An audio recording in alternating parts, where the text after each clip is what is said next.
Pessoal, hoje a gente vai falar sobre a licitação dispensada e a licitação dispensável.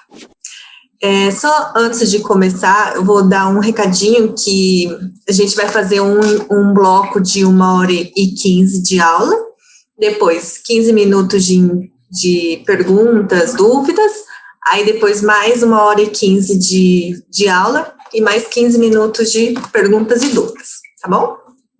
Bom, antes de falarmos sobre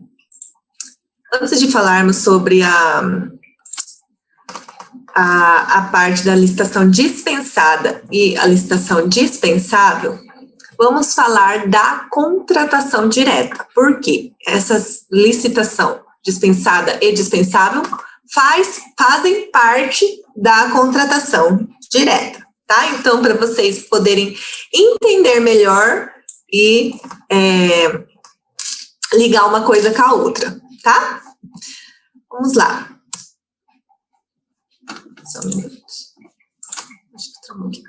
Aqui. A Constituição Federal de 88 dispõe que, ressalvados casos especificados na legislação, as obras, serviços, compras e alienações serão contratados mediante processo de licitação pública, tá? Então, a gente vai estudar um rol, né, de licitações que são autorizadas pela licitação dispensável e licitação dispensada. Vou dar alguns exemplos da licitação dispensada, tá? Mas a licitação dispensável é um rol de incisos, né, que a gente vai estudar um por um para poder entender, tá? Então, na própria Constituição, ela fala, ressalvados casos especificados na legislação, ou seja, existem esse rol de incisos que pode fazer a licitação através da contratação direta ou da licitação normal, tá? Que é todo aquele procedimento licitatório. Portanto, a regra é a realização de licitação pública, mas existem exceções, tá? Então, a regra é o órgão público fazer a licitação, né, o processo licitatório, mas existem algumas exceções aí dentro da nova legislação e também na antiga legislação já tinha também, tá? Estas exceções são denominadas de contratação direta, que é uma contratação sem licitação, é uma forma mais simplificada e não existe todas as fases que existem dentro de uma licitação normal, né? Por exemplo, a fase de lances, a fase de credenciamento, a fase de habilitação, né? A contratação direta se subdivide em inexigibilidade e dispensa. Eu acredito que vocês já estudaram a parte da inexigibilidade, porém aqui a gente só vai dar uma pincelada para vocês poderem entender melhor, tá? Então, a contratação direta se subdivide em inexigibilidade e dispensa. Inexigibilidade e dispensa. A dispensa a gente vai estudar hoje, um pouco na próxima aula, como são vários, né, tipos de dispensa que pode acontecer, então em uma aula só não vai dar tempo o suficiente para falarmos. Na contratação direta, não é realizada licitação, porém haverá um processo denominado processo de contratação direta. Nesse processo, a administração demonstrará que o caso de fato admite a contratação sem licitação, indicando no que couber, desde que apresente os documentos listados no artigo 72 da Lei 14.133, tá? Então, no processo de contratação direta, o órgão público precisa apresentar vários documentos para comprovar que realmente, através da dispensa ou inexigibilidade, compensa mais do que fazer a própria licitação. Vamos lá para o rol. Os documentos elencados no artigo 72, que são exigidos antes da autorização da contratação direta. os documentos elencados no artigo 72 da Lei 14.133 de 2021. Documento de formalização de demanda e, se for o caso, estudo técnico, aqui está errado, tá? Estudo técnico preliminar, análise de riscos, termo de referência, projeto básico e projeto executivo. Então, essa parte inicial, ela é semelhante aí a uma licitação comum, né? Que você tem que apresentar todo esse estudo, né? Análise, termo de referência, projeto básico ou projeto executivo, para poder formalizar isso e contratar através da contratação direta. Estimativa de despesa, parecer técnico e parecer jurídico, demonstração de compatibilidade da previsão de recursos orçamentários com o compromisso a ser assumido. Comprovação de que o contratado preenche os requisitos de habilitação e qualificação mínima necessária, tá? Na contratação direta, existem portais, né, que fazem a dispensa de licitação, que antes de você lançar a proposta, né, inicial, eles exigem um anexo. E esse anexo é o quê? É os documentos de habilitação, né? Às vezes é o contrato social, algumas certidões, né?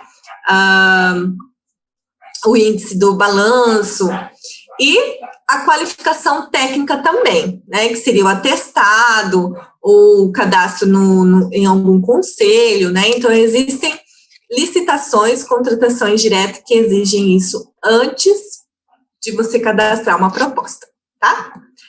Razão da escolha do contratado. Justificativa de preço. A autorização da autoridade competente.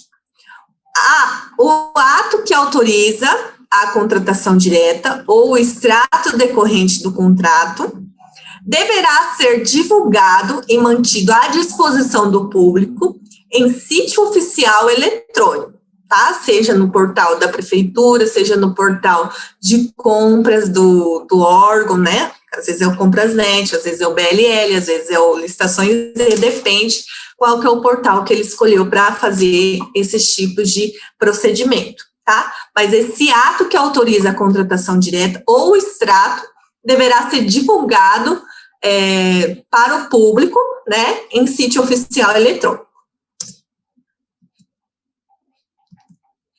Admite-se que a licitação é um pressuposto do desempenho satisfatório pelos estados das funções administrativas a ele atribuídas. No entanto, existem hipóteses em que a licitação formal seria impossível ou frustraria a realização adequada das funções estatais. A gente vai entender mais um pouquinho aí à frente. O procedimento licitatório conduziria ao sacrifício dos fins buscados pelo Estado e não asseguraria a contratação mais vantajosa. Por isso, autoriza-se a administração a implementar outro procedimento em que formalidades são suprimidas ou substituídas por outras, né? Então, quer dizer o quê? Que às vezes pode ser que a licitação em si ela pode prejudicar, né, o órgão público devido ao tempo, né, que realmente demora. A licitação formal demora, às vezes, meses para ser concluída, né? E já a contratação direta, não. A contratação direta é mais rápida, né, é mais sutil. Então, a própria lei, a própria administração, ela autoriza o órgão público a fazer o procedimento licitatório de uma forma mais simples, certo?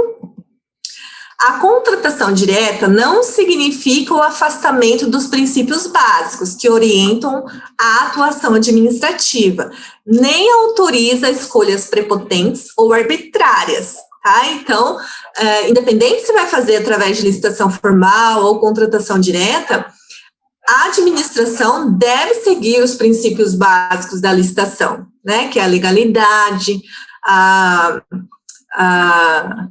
vinculação do edital, né, aqueles princípios básicos. O administrador está obrigado a seguir um procedimento administrativo determinado, destinado a assegurar, também nesses casos, a prevalência dos princípios jurídicos fundamentais.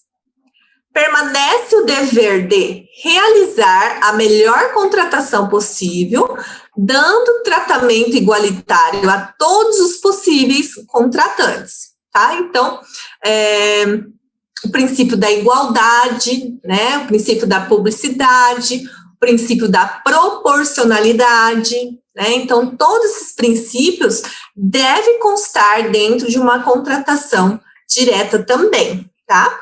Ela não deve ser arbitrária, não deve, por exemplo, a administração impor, né, esses princípios, impor outros princípios para poder se beneficiar ou beneficiar o próprio contratado. Portanto, a contratação direta não significa eliminação de dois postulados consagrados a propósito da licitação. O primeiro é a existência de um processo administrativo. O segundo é a vinculação estatal à realização de suas funções, tá? Então, deve haver um processo administrativo para que o órgão público esteja vinculado, né,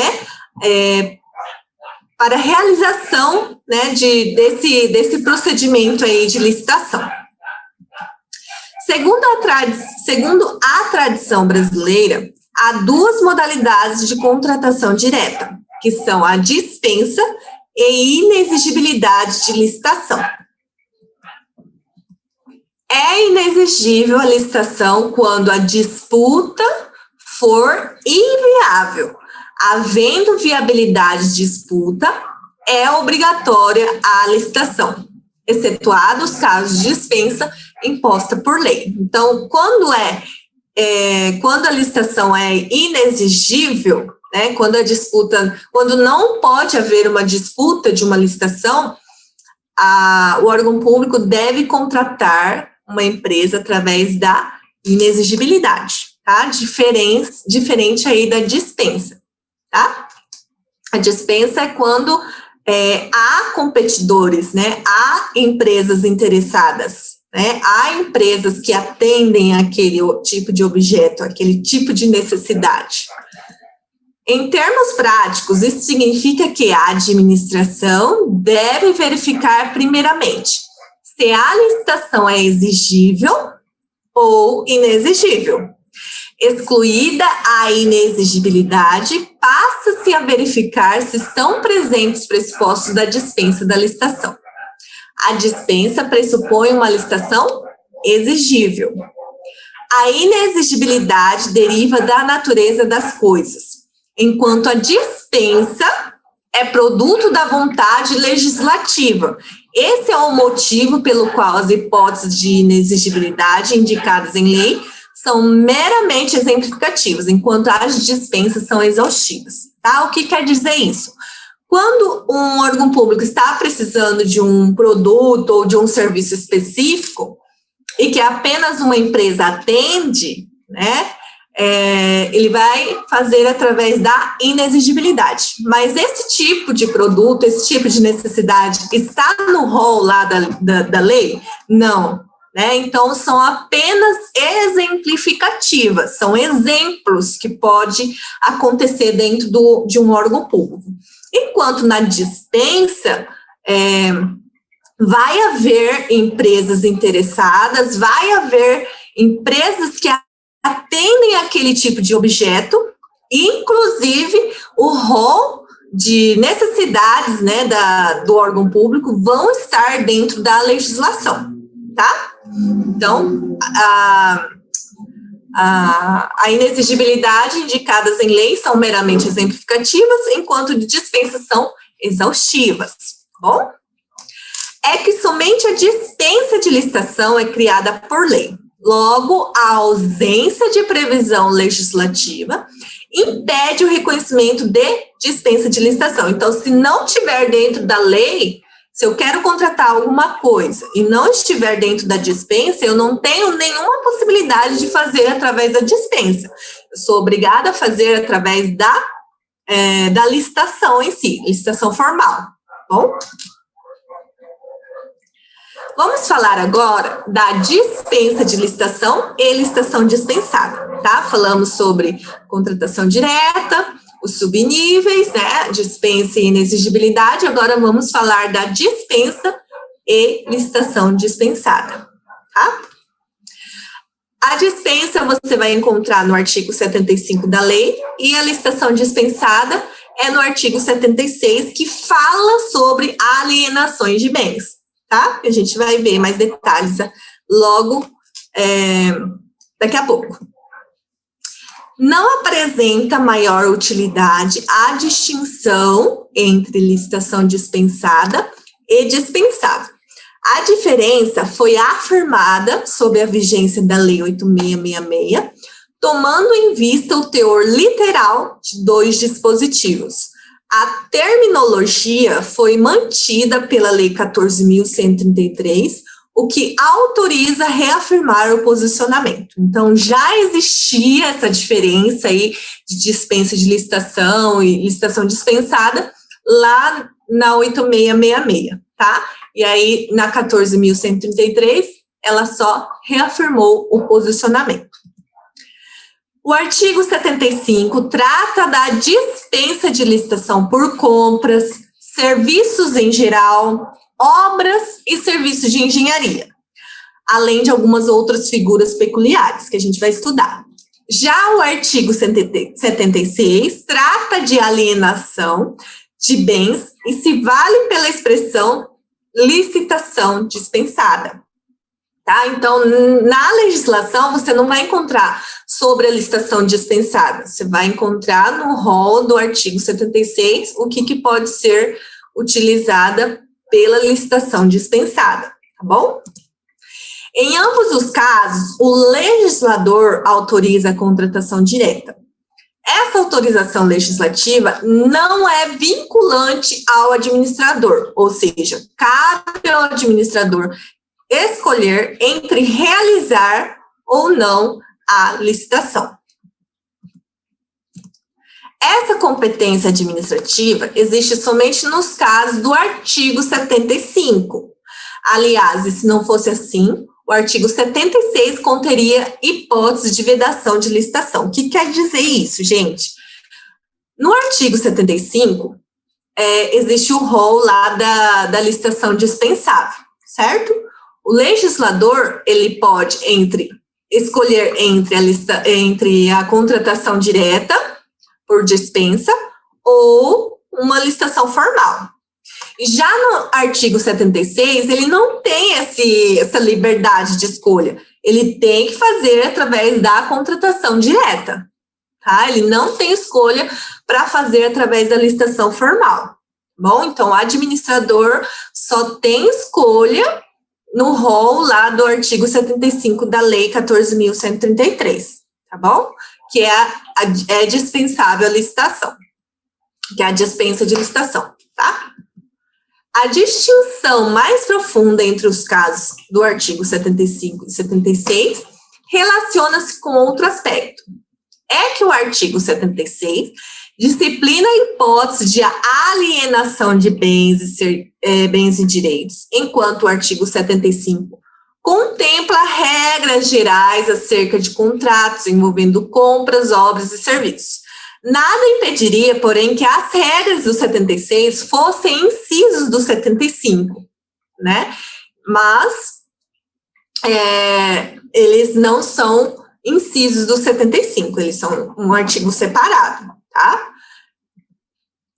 Então, concluindo, na dispensa de licitação, o administrador pode escolher entre fazer ou não o procedimento licitatório. Tá? Assim, então, se ele vê uma uma necessidade do órgão público no valor de, sei lá, de R$2.000, R$3.000, ele pode escolher entre fazer a contratação direta ou a licitação, tá? Daí quem vai verificar, autorizar é a autoridade competente, tá bom? Porque se ele escolheu uma licitação formal, né, uma licitação de R$2.000 para fazer uma licitação, através de uma licitação formal, deve ter um motivo muito, né,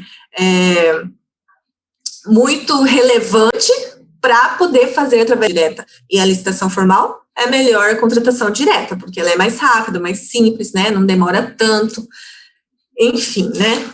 Já na dispensada, olha só, na dispensa de licitação, o administrador pode escolher.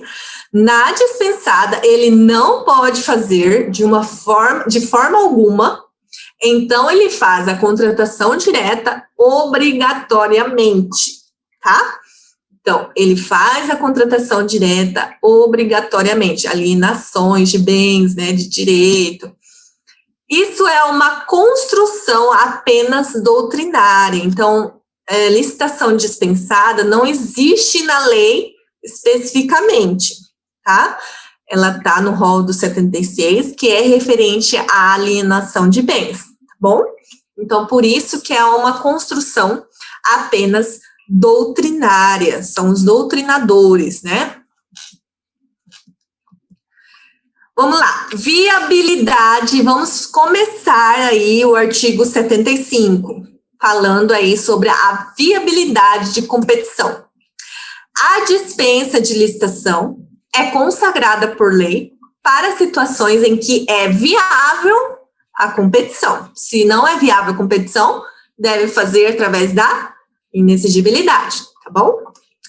A lei determina a dispensa de licitação por reconhecer que a sua ocorrência não traria os benefícios pretendidos ou mesmo acarretaria outros malefícios indesejáveis. A licitação seria uma solução inadequada ou desnecessária para promover o atendimento às necessidades coletivas ou comprometeria a realização de outros valores igualmente protegidos por direito. Tá? Então, quando há viabilidade de licitação, ela pode acontecer através da contratação direta ou então através da licitação formal, tá bom? O que deve verificar é se for uma urgência, emergência, vamos supor, uma urgência, emergência, né? A aquisição de um produto X. Eu vou fazer através da licitação formal? Não, porque a licitação formal demora, né? A questão do tempo, de gasto maior, enfim. Aí eu vou contratar esse produto através da contratação direta, tá? Então, é isso que a legislação fala aí da viabilidade de competição. A questão dos custos e benefícios. Toda licitação envolve uma relação entre custos e benefícios. Há custos econômicos, propriamente ditos, derivados do cumprimento dos atos materiais da licitação, que é a publicação da imprensa, realização de testes laboratoriais e de alocação de pessoal. Há custos de tempo, referente à demora para o desenvolvimento dos atos da licitação. Também podem existir outras espécies de custos a serem examinadas caso a caso, tá? Então, cada tipo de processo deve ser estudado minuciosamente se é possível fazer através da contratação direta ou através da licitação formal, tá? Porque tem que olhar os custos e os benefícios, tá? Colocar na balança aí e verificar certinho qual que é a melhor saída, vamos dizer assim. Em contrapartida, a licitação produz benefícios para a administração. Que tipo de benefício? Esses benefícios consistem em que a administração efetivará, em tese, contratação mais vantajosa do que realizaria se a licitação não tivesse existido.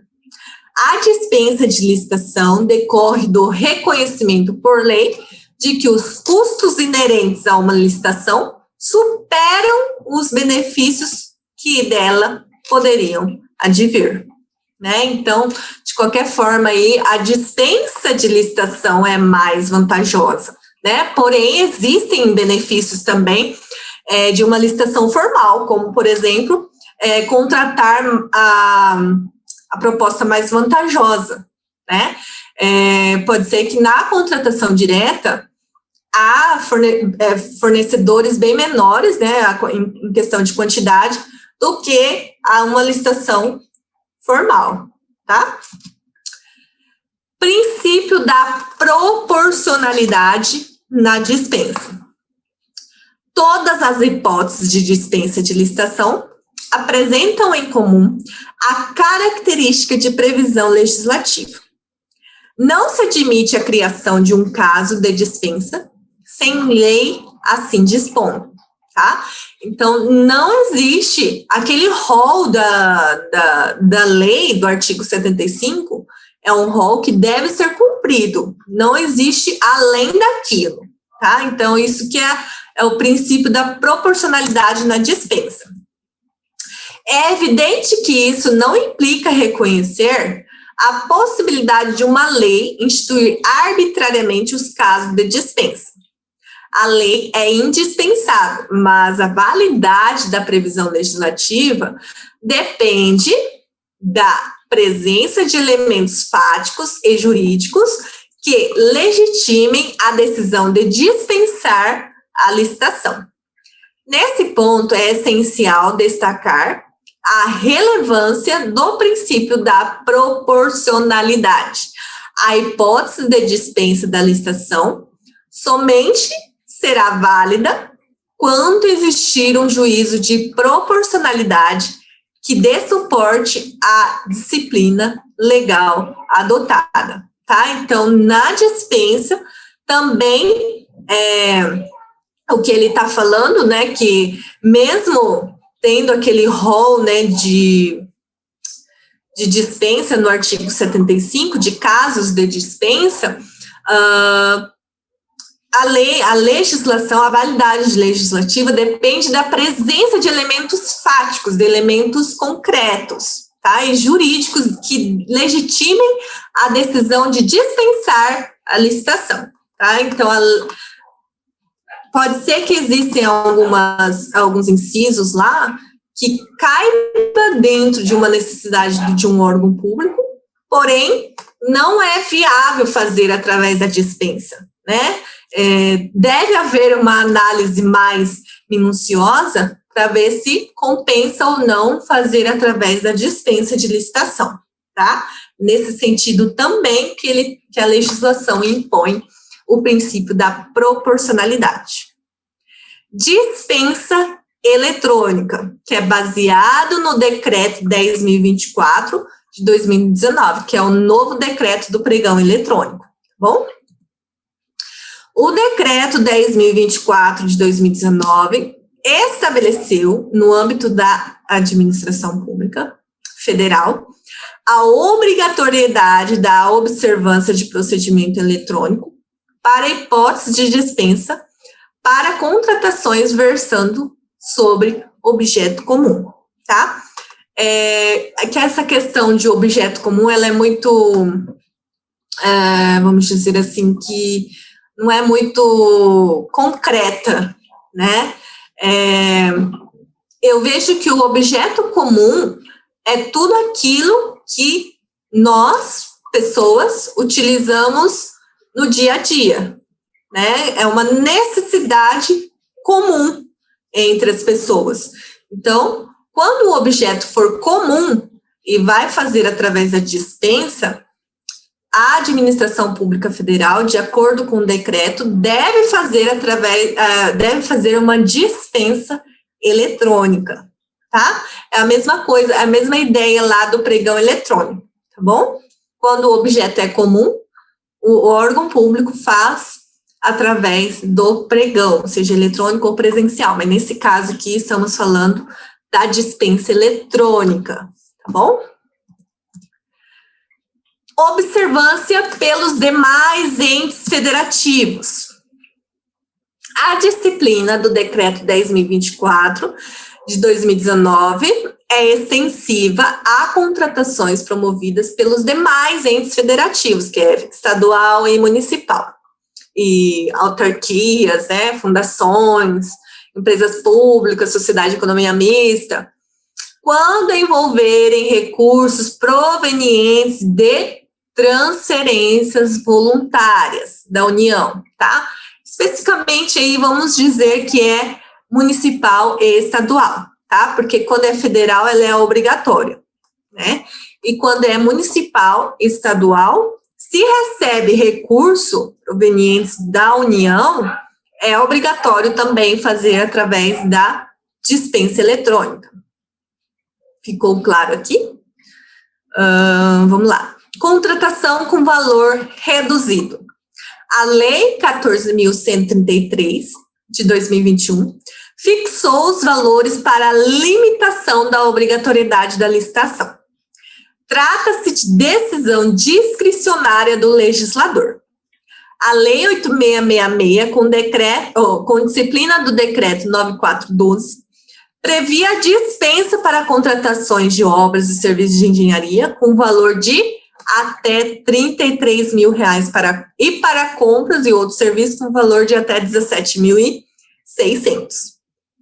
A lei, né, a nova lei de licitação, 14.133 de 2021, ampliou esses limites para, respectivamente, R$100 mil e R$50 mil, tá? Se vocês quiserem grifar aí essa parte, tá bom? Que é bem importante. O limite para a dispensa de licitação é R$100 mil para contratações de obras e serviços de engenharia e R$50 mil para compras e outros serviços, tá bom?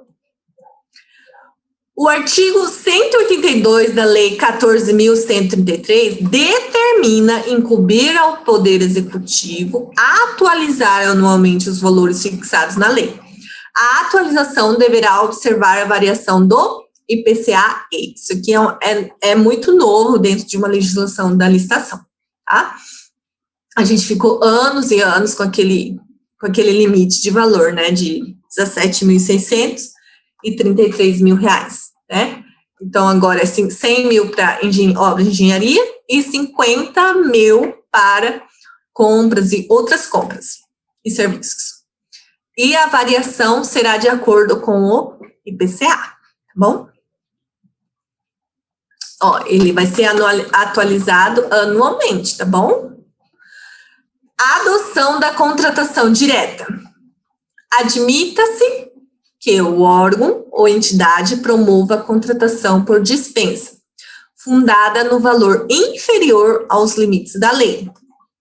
Admita-se que essa operação reflita solução regular e compatível com a lei. Licitações desertas e licitações frustradas. O inciso 3 tratou de modo englobado da dispensa de licitação, nas hipóteses conhecidas como licitações desertas, que são licitações de ausência de interessados, e de licitações frustradas, que é a desclassificação de todas as propostas ou inabilitação de todos os licitantes. Vamos ver mais detalhadamente. O primeiro requisito é a realização de licitação no período anterior de um ano, concluída infrutíferamente.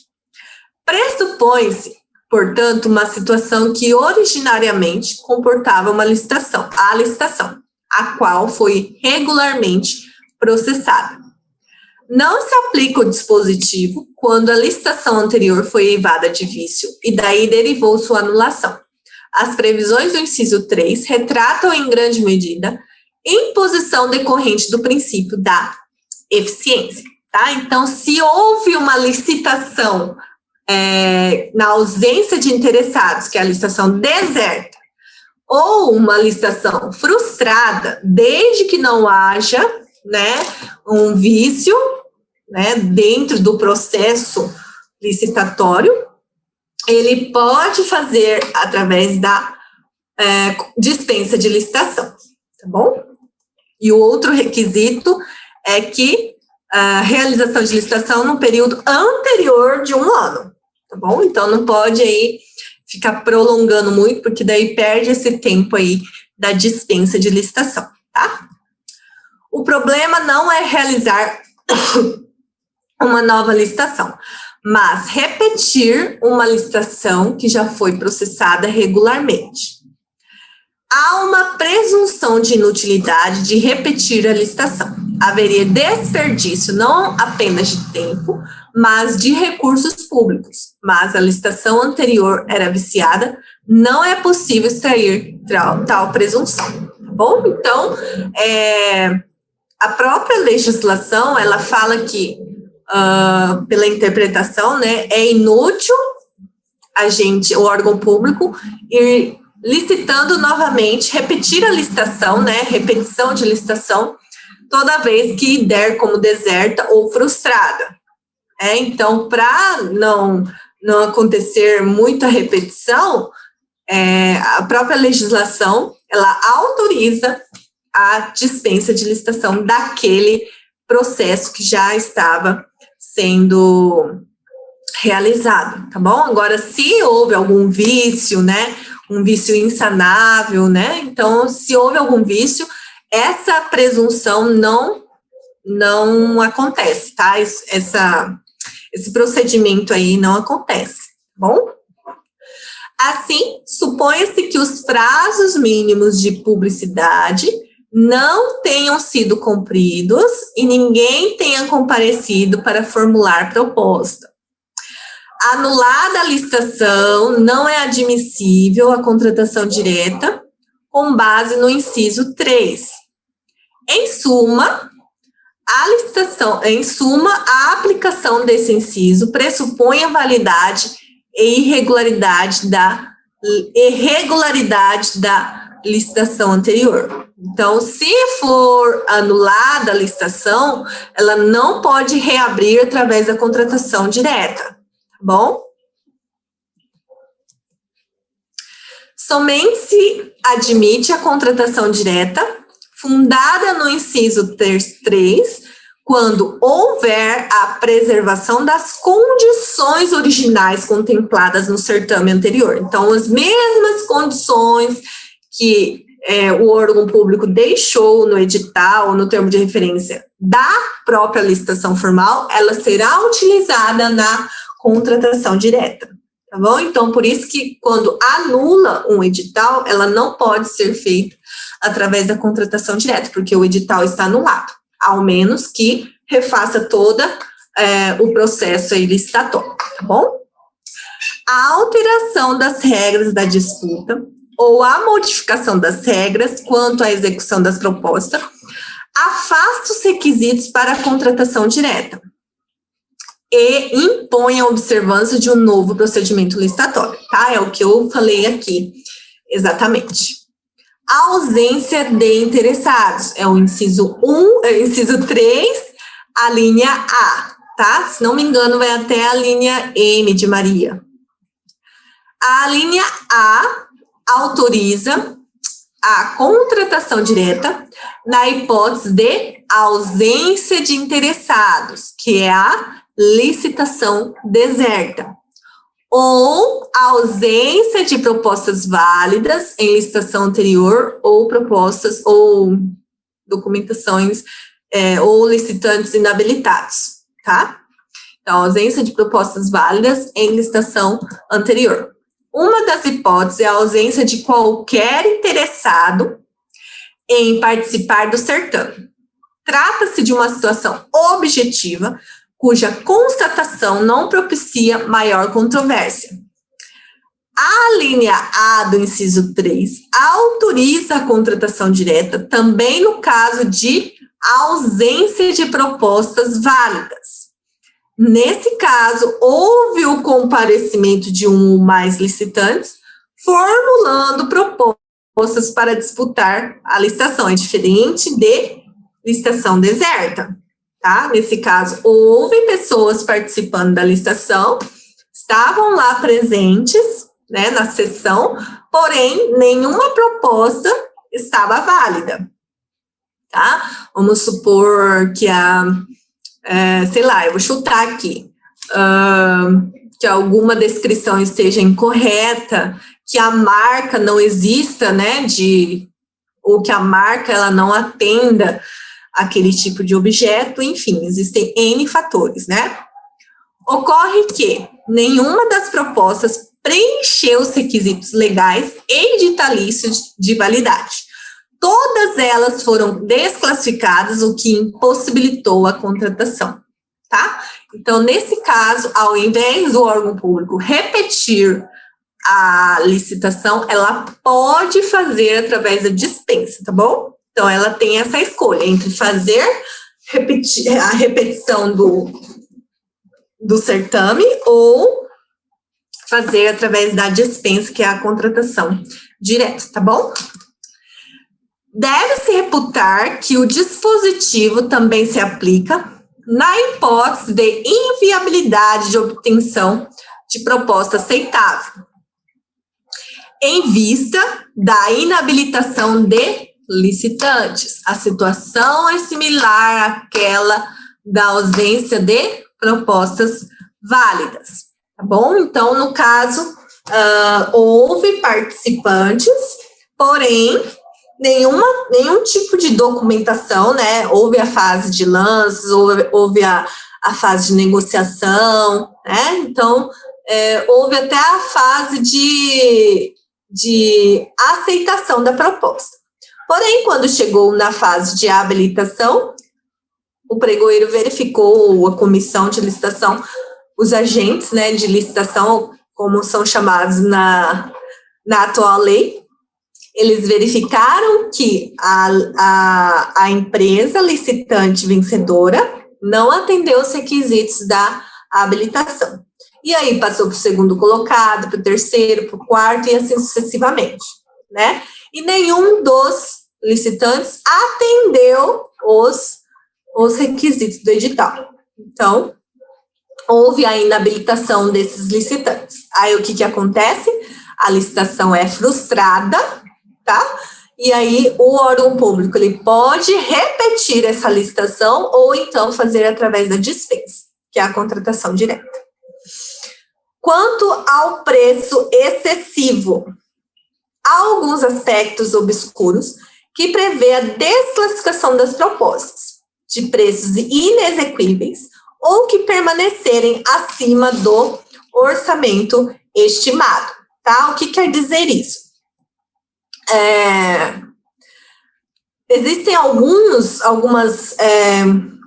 não digo regras, mas algumas análises, né, que o pregoeiro, o órgão público, deve verificar se a proposta do licitante ela está inexequível, né, ou está acima do orçamento estimado, ou seja, inexequível. Tem gente que não sabe o que é, né, não tem ideia. Quem não participa de licitação realmente não entende dessas linguagens, né, de licitação.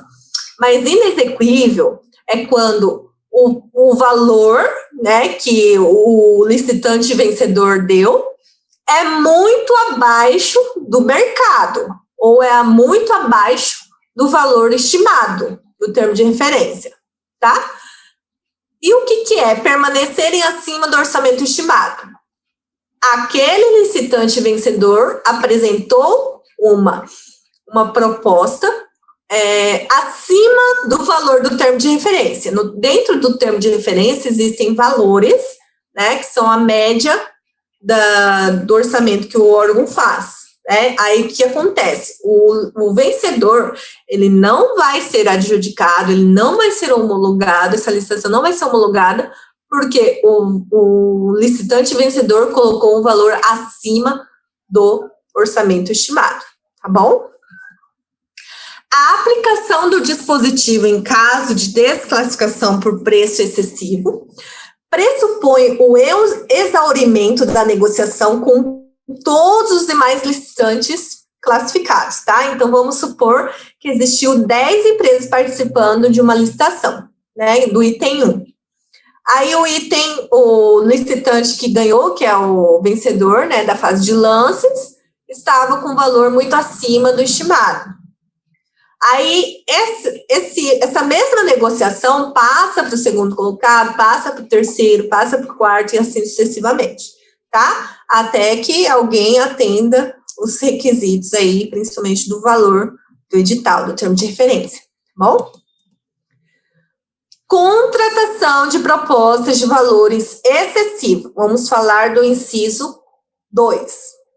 Ou 2 não, inciso 7. Uma licitação pode conduzir a resultado radicalmente oposto àquele que lhe dá razão de ser. Sempre que a licitação desembocar em proposta que não seja mais vantajosa dentro das circunstâncias apuráveis, a contratação não pode ser efetivada, cabendo desfazimento do certame. Em algumas hipóteses, será descabido repetir a licitação, sendo apropriado proceder à contratação direta. Tá? Então, se caso o valor do termo, tem muitos licitantes, eu participo de várias licitações, né? Eu, como licitante, participo de várias licitações. E tem algumas que realmente o órgão público peca na forma de fazer o valor médio, né? Não sei de onde que ele tira, se é de anos anteriores, né? Se é de alguma outra empresa que abaixou demais o valor, geralmente é de alguma outra empresa, né? Que não entende de licitação, e aí quando o órgão público pega nessa empresa para fazer um orçamento, que é uma prévia de licitação, ele acaba colocando um valor muito abaixo do mercado, né? Pensando que vai ganhar aquela consulta de preço, mas é só uma consulta, né? Tem muitos licitantes, né? Muitas pessoas, muitas empresas que não entendem essa diferença, né? De consulta de preço e contratação direta ou licitação, né? Aí ele acaba prejudicando aqueles que realmente participam de licitação, né? Porque vai colocar um valor muito abaixo do mercado e o órgão público ele vai fazer uma média, né, de 3 orçamentos, ele vai fazer uma média para colocar dentro do termo de referência. E aí acaba que o valor do termo de referência está muito abaixo do mercado. Aí o que acontece na licitação? Né, a empresa que vai participar, ela realmente coloca um valor acima do estimado, porque o estimado ele já está muito abaixo do mercado, entende? Então, eu acho que o órgão público também poderia entender melhor esse trâmite, né, que acontece com a gente, porque a gente sofre, nós licitantes sofremos por causa disso, né? Às vezes a gente não participa de uma licitação exatamente por causa de valor. Então, na hora da consulta, na hora de fazer um orçamento, eu acho que o órgão público deve falar que é uma prévia para a licitação, né? Sempre quando é uma prévia, nós, né, eu como representante legal de várias empresas, alguns órgãos públicos me solicitam, né, o orçamento, e aí eu já pergunto, é uma prévia de licitação ou é uma contratação direta, né? Para poder ter ideia, né? Se for uma prévia de licitação, eu já coloco um valor acima aí do mercado, tá bom? Então, isso aí é só para ilustrar aí o que acontece, né? Por que existem licitações, né? Que são feitas através de contratação direta e com um valor muito irrisório, né? Porque na licitação ele já aconteceu, porém não deu certo devido ao valor excessivo aí dos licitantes. A linha B do inciso 3 disciplina essa hipótese e determina que, sendo as ofertas manifestamente superiores aos preços de mercado ou incompatíveis com os preços fixados por órgãos oficiais, será vedada a contratação. No primeiro caso, a contratação seria desvantajosa e a licitação tende a ser revogada, tá? Então, mesmo na contratação direta, se caso houver licitantes, né, com um valor acima do estimado, ela não pode acontecer, essa contratação, não pode acontecer, tá? Então, ela vai ser revogada, e aí, na segunda hipótese, né, a contratação seria ilegal e a licitação deve ser anulada, tá bom? Anote-se que a Lei 14.133 não quis estabelecer uma regra padrão. É isso que complica a nossa vida de licitante e a vida também do pregoeiro do órgão público, né? Olha só. Aplicável a todos os casos é que cada mercado e cada produto tem as suas características. Em alguns setores altamente competitivos, uma diferença de 5% é manifestamente superior. Em outros casos, a diferença de 5% pode ser reputada como irrelevante. A competitividade entre os agentes econômicos produz a redução prática dos índices daquilo que se reputar como diferença irrelevante de preços.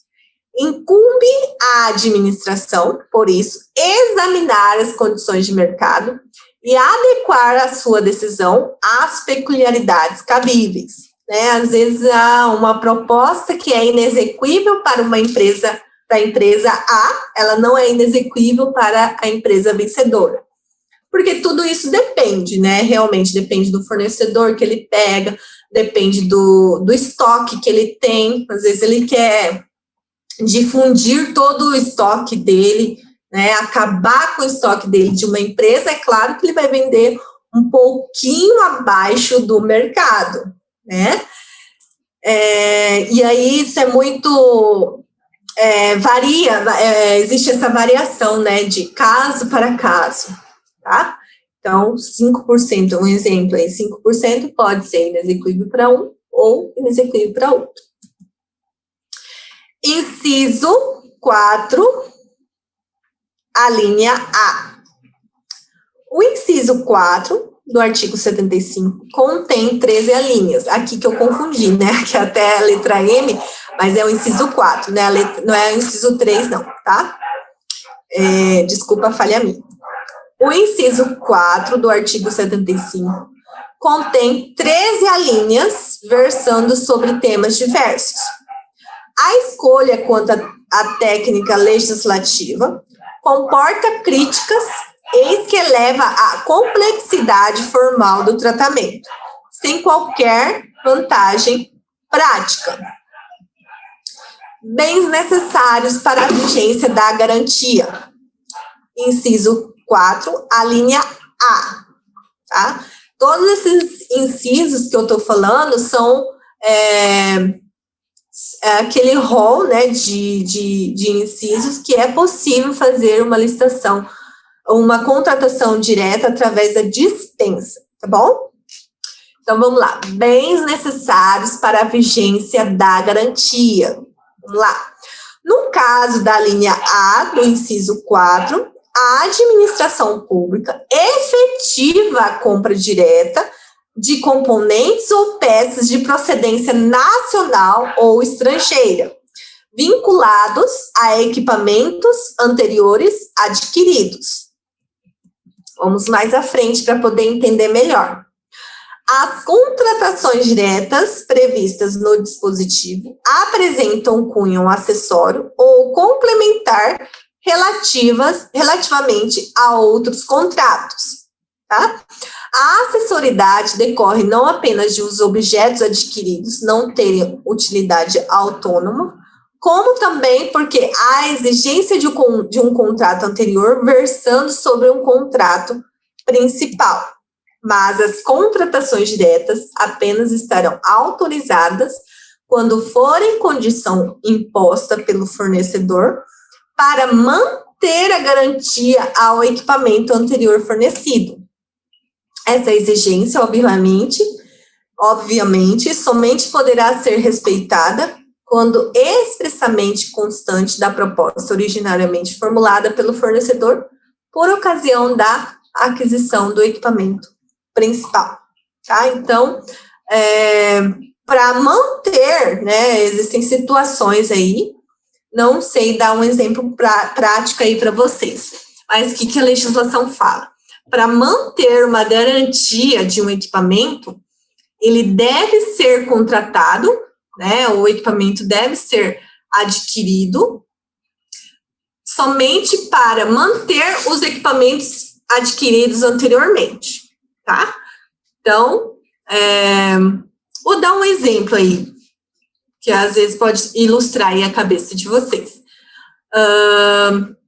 Um guarda, né, vamos supor uma secretaria de segurança pública, necessita de aquele rádio, não sei se é rádio amador que fala, mas existe uma comunicação, né, entre os guardas municipais.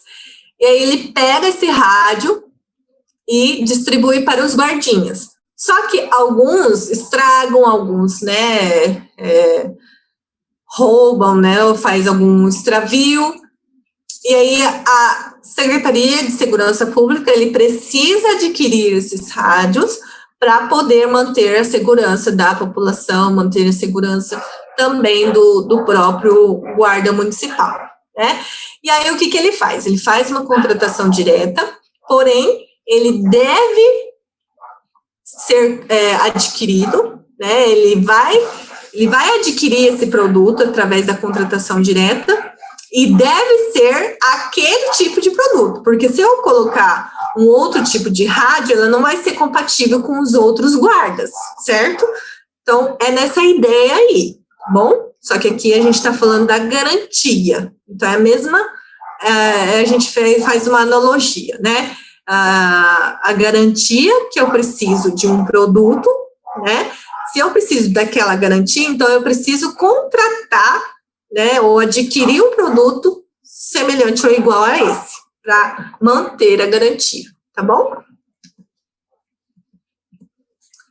Deve-se ter atenção para eventual infração às regras de defesa da concorrência, objeto que disciplina na Lei 12.529. Não se caracteriza como prática admissível a vinculação entre contratos sem a existência de justificativa econômica compatível ou um princípio da livre concorrência. Então, para mim fazer esse tipo de contratação direta, deve haver uma justificativa muito plausível, né, para a autoridade competente autorizar esse tipo de contratação, bom?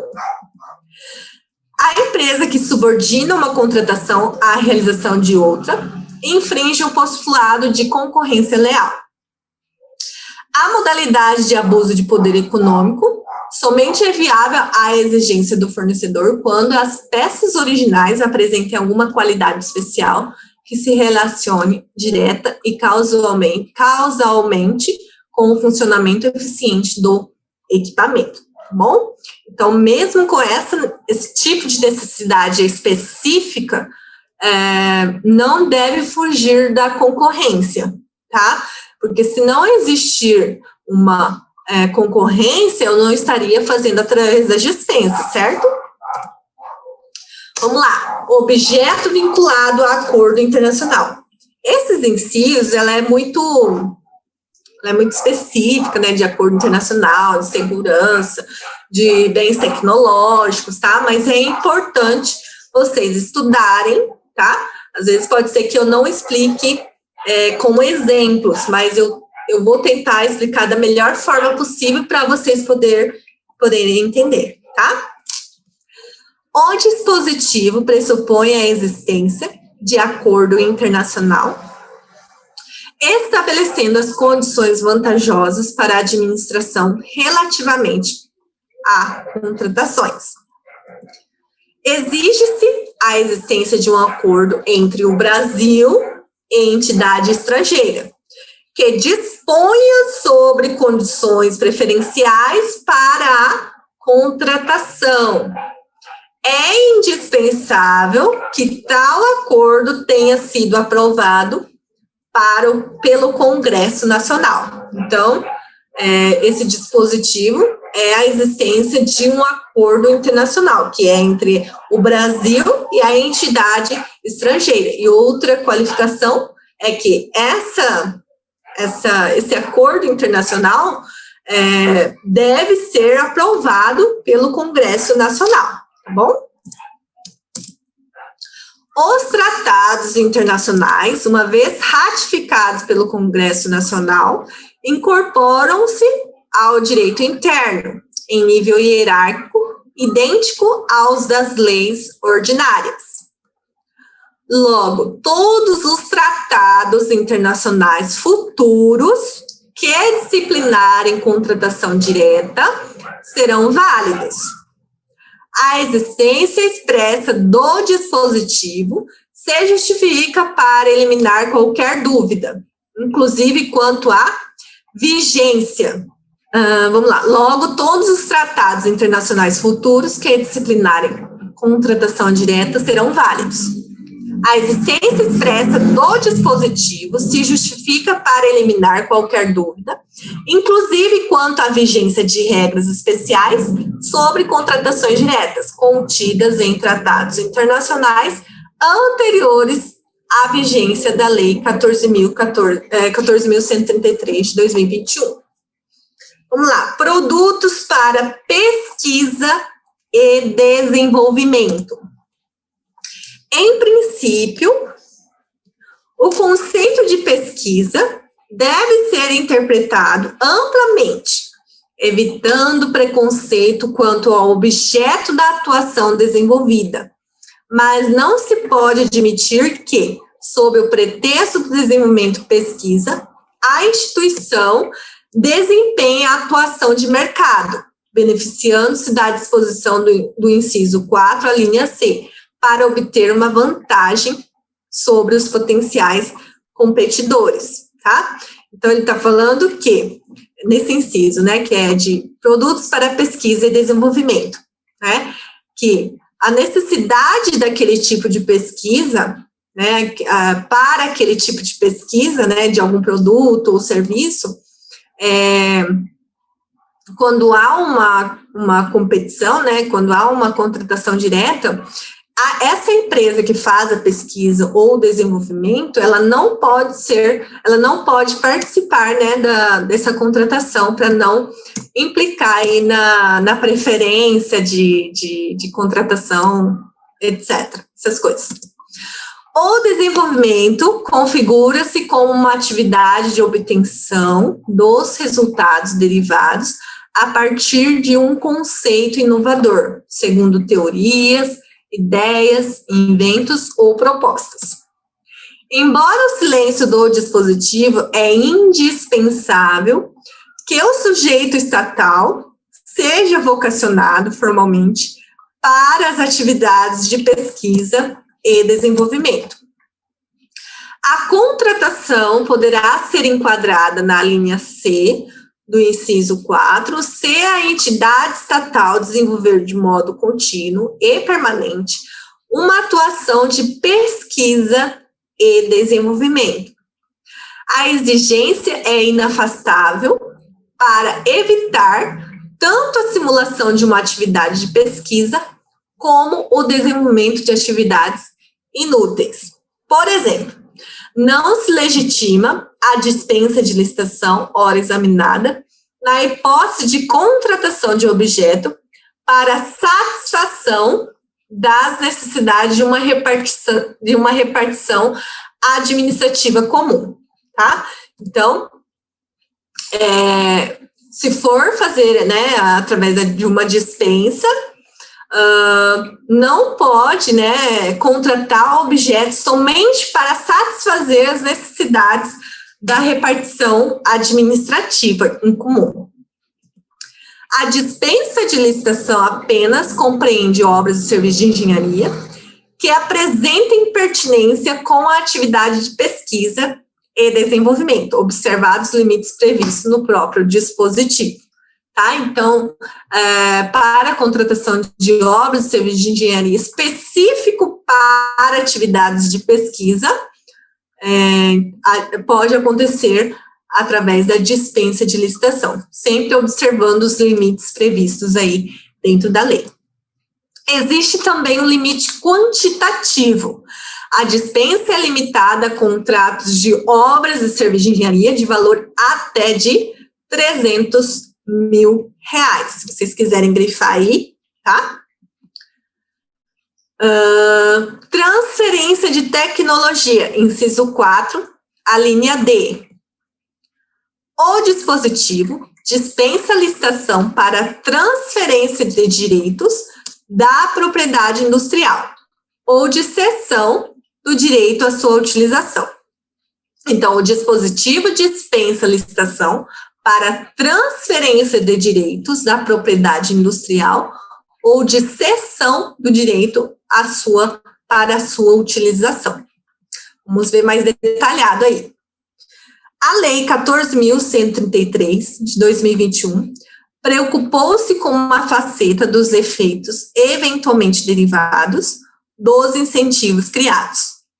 O fomento é a atividade de pesquisa por parte de entidade administrativa, resultará ao que se pressupõe na aquisição de direitos de autoria e de privilégios sobre a utilização de inventos e criações. Ora, seria absolutamente inútil que a administração investisse recursos em atividades de pesquisa e não dispusesse de condições de transferir o direito de exploração para a iniciativa privada. Nem teria sentido que tal se fizesse sempre e em todos os casos de modo gratuito. Admite-se a cessão remunerada à iniciativa privada dos direitos de utilização das novas tecnologias e das criações desenvolvidas, tá? Então, se o órgão público, né, fizer, né, alguma criação ou ele contratar alguma empresa para fazer alguma criação tecnológica, alguma inovação, esse tipo de tecnologia, ela pode ser cedida para uma iniciativa privada, desde que remunerada, tá? É um tipo de ganho aí do órgão público também, tá? Então, não adianta ele fazer um tipo de tecnologia e ceder para a iniciativa privada de modo gratuito, tá? É nesse sentido que a legislação fala. Está facultado, inclusive, que a empresa privada seja contratada com exclusividade pela administração, em caso de atividade conjunta de desenvolvimento. Tal se fará sem a necessidade de licitação, sendo dispensada a oferta pública. Vamos lá. Aquisição de gêneros alimentícios perecíveis. Inciso 4, a linha E. A administração definirá de antemão as quantidades e as épocas que realizará as compras. O fornecedor terá condições de estimar as condições de fornecimento. Logo, nada justificaria a contratação direta sem licitação prévia.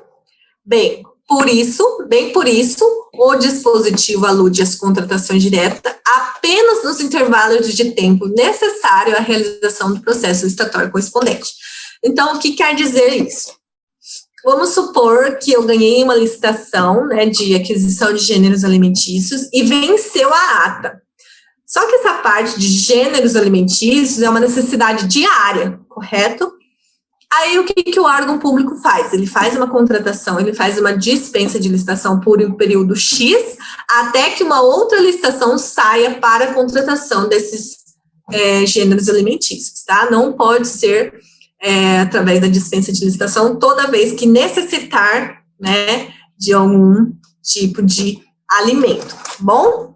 Então, é uma condição aí, uma condição necessária, né, porque alimentos são necessários diariamente. Então, devido a essa necessidade que o legislador pensou, quando encerra um tipo de contrato ou a ata, ele vai fazer uma contratação direta rápida, né, para poder suprir essa necessidade por um período até que a outra licitação saia, uma licitação semelhante àquela que estava vencida. Bom, então essa é a ideia. Em caso de dispensa de licitação para aquisições eventuais de gêneros perecíveis, deverão ser adotados os preços de mercado, tá? Então, eu não posso vender um produto, participar de uma contratação direta para ganhar em cima dos valores de mercado. Tá? Então, eu devo considerar sempre os preços de mercado. Aliás, os dispositivos apenas reforçam um princípio genérico sempre aplicável, né? Que a gente tem que sempre respeitar aí o valor do termo de referência, o valor estimado. Em qualquer hipótese de contratação direta, é imperioso submeter-se às condições praticadas no mercado, se não for possível obter alguma outra vantagem. É injustificável contratar em condições mais onerosas do que as de mercado. Bens de alta tecnologia e defesa nacional. Inciso 4, a linha F. Esse dispositivo disciplina casos que pressupõem a presença de dois requisitos de distinta natureza. Trata-se da elevada complexidade tecnológica dos bens ou serviços e a vinculação com a defesa nacional. Então, trata-se da complexidade da tecnológica dos bens ou serviços e a vinculação com a defesa nacional. Bom, a configuração de tais casos vai se tornando comum em vista do progresso tecnológico e de sua aplicação para a defesa dos interesses coletivos. A experiência em âmbito mundial evidencia a necessidade de utilização dos recursos tecnológicos mais sofisticados para a prevenção e repressão de condutas violadoras de interesses jurídicos perseguidos pelo Estado. Tá? Então, a legislação fala, né, que a necessidade, né, de tecnológica dos bens e serviços dentro da defesa nacional, tá? Materiais padronizados das Forças Armadas. Inciso 4, a linha G. Ao que se infere o dispositivo não se refere à aquisição de produtos objeto de padronização formal. Nas hipóteses de padronização formal, o procedimento a ser adotado pelas Forças Armadas para definir a padronização de suas aquisições não é matéria de licitação.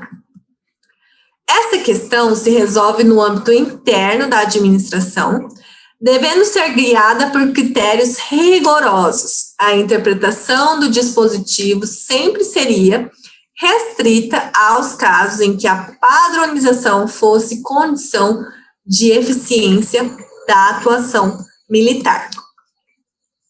Vamos lá, inciso 4, a linha H, atendimento a contingentes militares no exterior. A previsão do dispositivo compreende não apenas o serviço de abastecimento, mas a aquisição de bens e outros serviços necessários à manutenção de uma força de paz que se encontra em situação permanente, tá? Então, para aquisição de produtos de necessidades, né, básicas, para aquisição de alimentação, né? Então, existe a possibilidade da contratação direta, tá? Mas esses militares devem estar no exterior. Isso significa que o dispositivo não pode ser utilizado para fundamentar a aquisição de bens e serviços destinados à atuação das forças militares brasileiras no território brasileiro, ou em outras atividades não relacionadas ao desempenho da operação de paz no estrangeiro. É evidente, no entanto, que existirão bens que adquiridos para a operação de paz no estrangeiro poderão manter a sua utilidade em caso de retorno ao território nacional. Então, o que a legislação diz?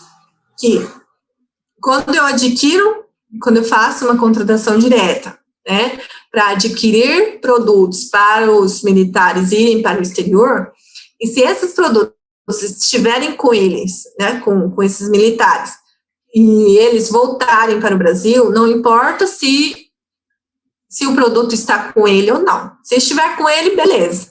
Ele pode pode desembarcar, né, no Brasil, no território nacional, mas a gente não pode utilizar esse inciso para aquisição de produtos, né, contingentes, né, atendimento a contingentes militares no âmbito nacional, tá bom? Não se admite a invocação do dispositivo para adquirir sem licitação bem ou serviço destinado especificamente à utilização do território nacional, é o que eu expliquei certinho agora, tá bom?